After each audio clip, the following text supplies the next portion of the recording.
I should probably polish my toes while I'm talking with you guys. I have to find it. Nope, I'm live. You guys should be in bed. Then you know where your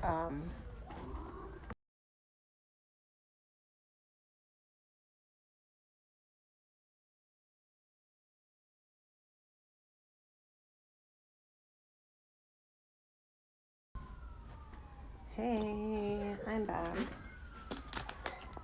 Let me put something up here on the door.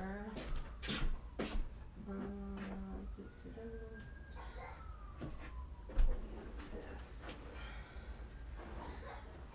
Is that the right noise? This is it. Drink some water, Lucinda. Drink some water.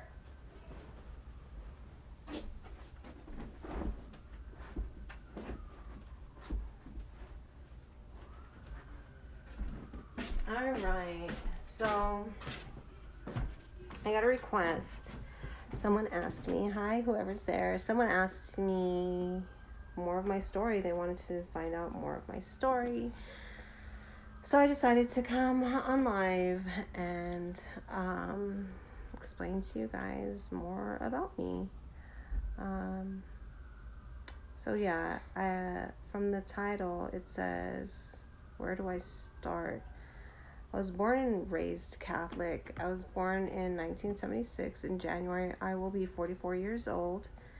I have 6 kids. But I was born in 1976, January 1976. My mom and dad, William and Christina Lem, still married. They were married February 27th, 1971.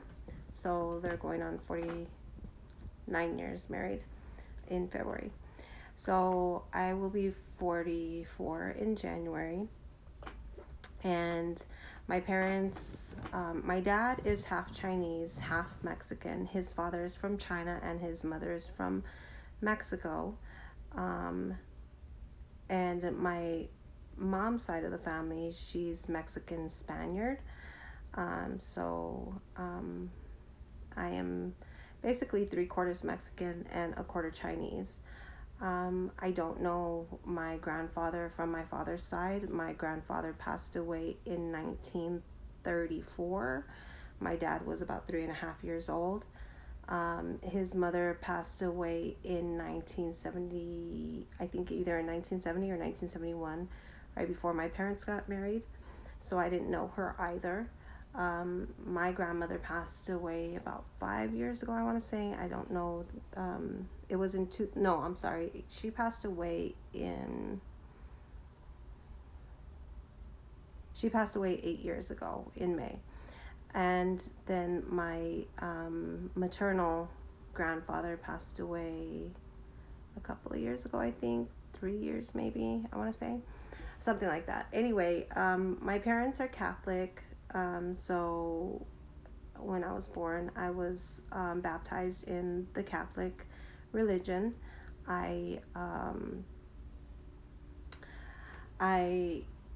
Back then, the Catholic religion didn't recognize Mai-Ling as a Christian name.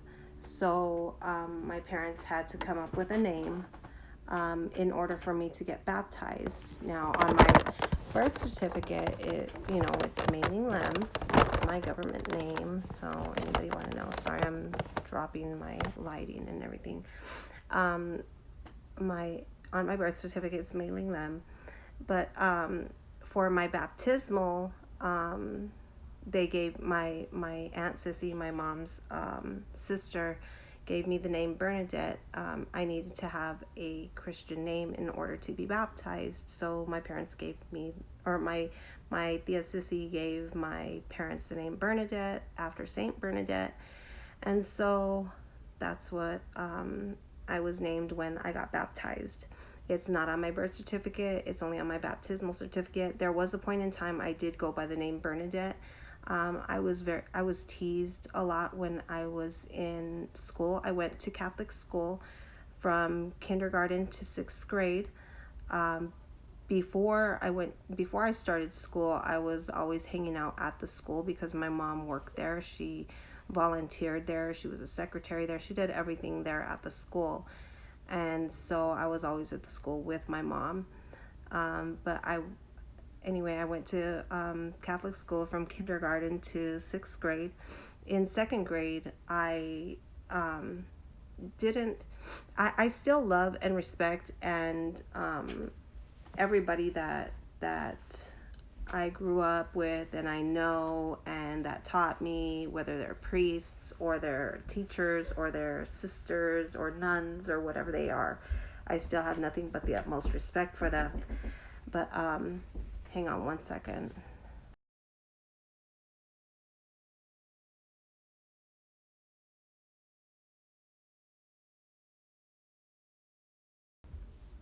Okay, I'm back. Sorry. But anyway, um, in 2nd grade, I had I wasn't really comfortable with what I was being taught. And this was in 2nd grade. And I know it was 2nd grade because that was when we were learning about our first Holy Communion. And I did all my first Holy Communion, my, what is it called? What is it called when you're a teenager? I forgot what it's called when you're a teenager. You do your first Holy Communion. You went to catechism. Um, I did all that stuff. All of the stuff that you're supposed to do when you're a Catholic. Anyway, I forgot what they're all called. I had to confess my sins to a priest. Uh, um, I was confused as to why I was not good enough to talk to God myself. Um, and this was in 2nd grade, and I was not comfortable confessing my sins to another human being. Um, it didn't make sense to me. But I stayed. I went through the motions and everything because I really didn't have a choice at that age and whatnot. But when it was time to start going to junior high, I was adamant that I didn't want to go to 7th and 8th grade in Catholic school. And that the year that I was going to move up into junior high was the years that they had barely opened it up because they were only a K through 6 school, but then they opened it up to K through 8 the year that I was supposed to go into 7th grade. But I talked to my parents into allowing me to go to public school. And being that I went to private school back in, the 80s, it was really, that I went to Catholic school in the 80s, it was really, I was very sheltered. I was extremely sheltered. I didn't have a hateful bone in my body. Curse words were an absolute no-no. I knew nothing about sex. I knew nothing about anything. I didn't know how to dress. I didn't, we wore uniforms. We wore the Catholic school uniforms. So I didn't have a sense of style of how to do my hair or how to dress like how people were dressing back in the 80s. So when I hit public school and it was already junior high, when I started, I felt like the oddball out. All of the people that were at the school had already went from kinder to 6th grade in public school with each other, at a school closer to their area, which should have been my area, but I went to Catholic school. I went to private school. So I had a hard time figuring out where I fit in and where I belonged. And I don't think that I really tried to. I just really didn't care. I was just like, okay, if people talk to me, they talk to me. If they don't, they don't. but it's whatever. So I just left it at that. And, um, I tried to do my hair like everybody else did. I tried to do my makeup like everybody else did. I tried to dress like everybody else did. I was missing the mark pretty severely. Um, but by the time I got to, well, in junior high, like I used to get teased a lot in elementary for being Chinese, and my parents had six of us. So I come from a family of six, and my dad is the only one that worked. He did not allow my mom to work outside of the home. She worked inside of the home. Like I said, during school time, she was, volunteering at the school or working as the secretary or the nurse or wherever she needed to fill in, she was there. So, so by the time I got to junior high, well, in elementary, there was, I was getting teased for being Chinese, but also because I would wear like Payless shoes, and just I wasn't in the hipness of people. And I think that's probably why I don't follow a lot of trends now. Like when people come out with new things, I'm not one of those people to jump on it. I just, fall back and just watch and observe and see how things are going. But but in junior high, I was getting picked on, even worse. There were girls that would throw rocks at me, um, and I was by myself. I was just like whatever. Um, there was I joined track and cross country and volleyball and soccer and basketball. Like I joined every single sport, and I kicked ass.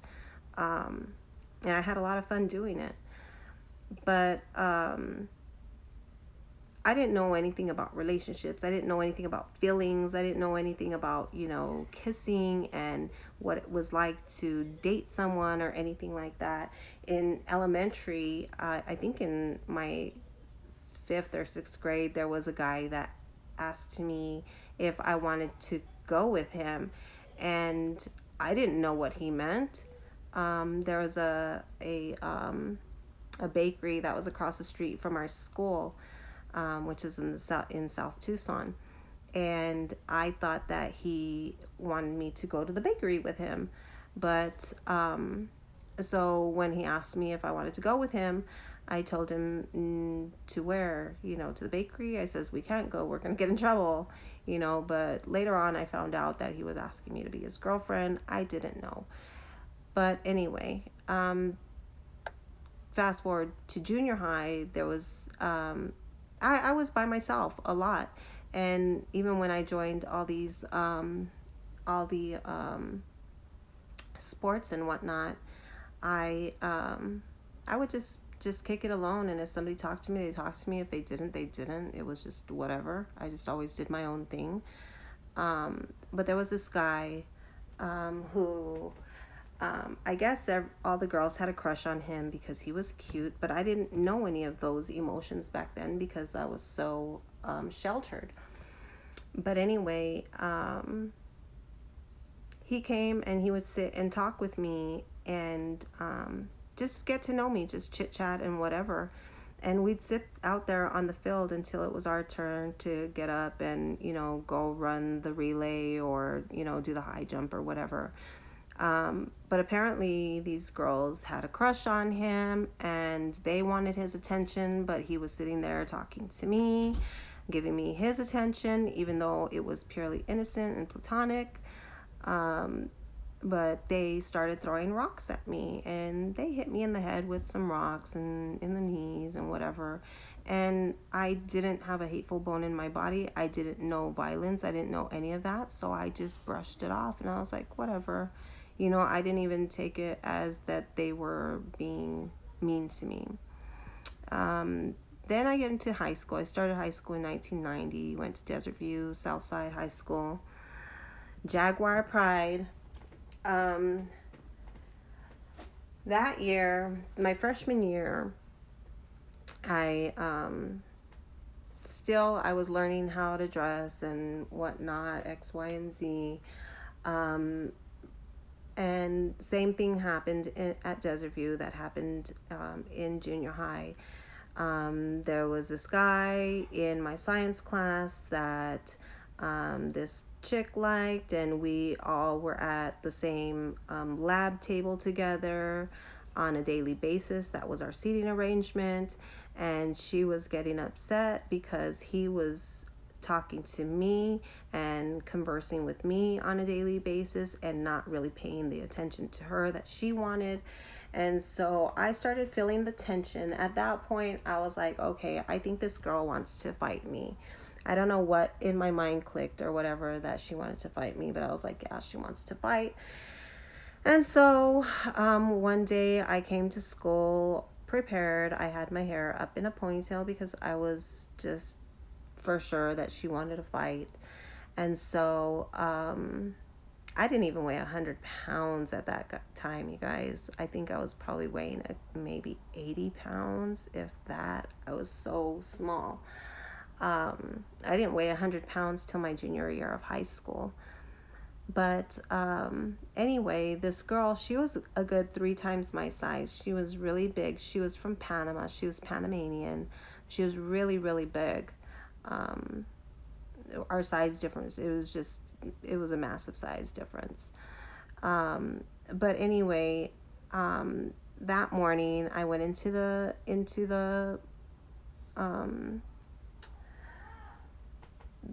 cafeteria, and I was sitting with some people. I don't even remember who I was sitting with, but I saw the girl walk in. I'm gonna name her Isabel. So Isabel walks in from the far door, like from the front of the school. I was towards the back of the cafeteria. And when Isabel came in, I was like, oh God, there's that bitch. And apparently she read my mouth, read my lips, and she was like, yeah. She's like, it's me. I was like, all right, I'm about to get in a fight. And so we went up to each other, and she talked her shit. And I was like, well, what's up? Let's fight.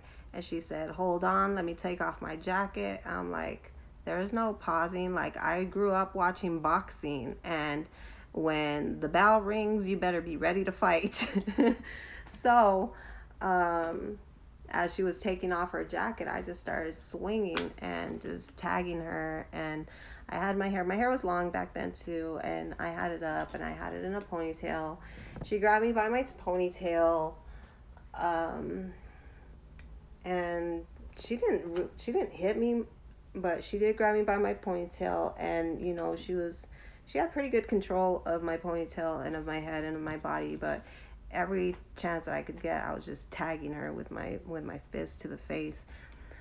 And then we got broken up, and then she said something, and then I, of course, went for the jugular and said something even more vicious.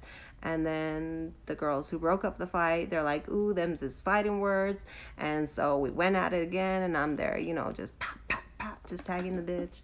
And, it's just whatever. And then I don't know how it got broken up, but it got broken up, and everybody dispersed. That was my first fight ever. And I was like, now what do I do? And again, coming from Catholic school, not ever being in trouble in my life, I didn't know what to do. The bell had rang and it was time to go to class. So I was confused. And so I walked myself into the front office and I asked them, what do I do?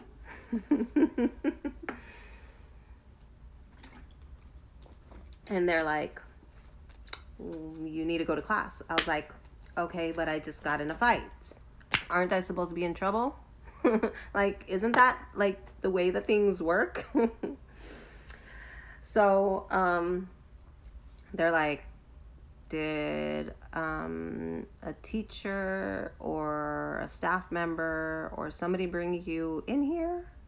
I was like, no. They're like, okay, well, just go ahead and go to class, and if anything, they'll pull you out of class. Well, I went to class, they never pulled me out of class, and I was like, wow, it's that fucking easy to whoop somebody's ass and get away with it. I'm game. And that's it. I fought everybody. From that point on, I fought everybody, kicked everybody's ass, took names, had people bleeding, had people seeing plastic surgeons in the ER. I went off the deep end after that.